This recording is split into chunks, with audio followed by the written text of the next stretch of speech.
Ni kweli kabisa nyoka analeta utajiri, ni kweli kabisa nyoka anatema hela.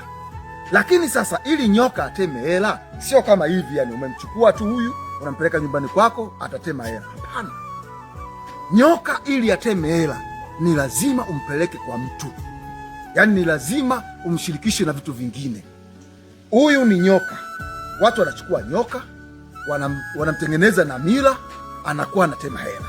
Wengine wanachukua binadamu wenzi wao, wanafanya kama kafa, wanamweka ndani, wanalisema neno la msukule, anatengeneza hela. Kwa hiyo na nyoka anayetengeneza hela sio kwamba kama huyu unamchukua unamweka ndani tu anatengeneza hela. Hapana, unamchukua huyu nyoka, unaenda kumwandaa, unakwenda kumwalika, kama watu wanavyoalika misukule, wanavyoalika kitu chochote kile.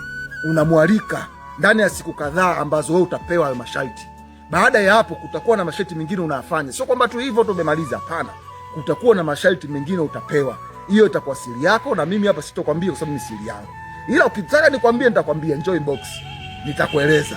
Unakwenda kufanya hicho kitu, alafu utapewa masharti. Ni sio makubwa sana wala sio magumu sana kwa upande wako, ila hautaki kujisahau. Ndio nyoka atakuwa anatema hela.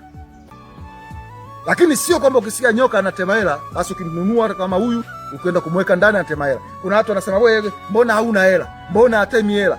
Wewe kwako mbona hatemi hela? Mimi wa kwangu hatemi hela kwa sababu huyu ni nyoka wa porini, nimemchukua, nimemweka hapa, namfuga, nampenda, naishi naye.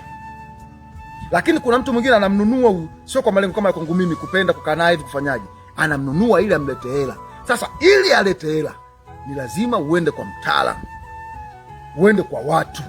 Kama unamtaka huyo mtu, labda wewe hauna au mjui wa kukutengenezea nyoka wako alete hela, njoo inbox hapa, nitakupeleka au nitakupa namba za simu.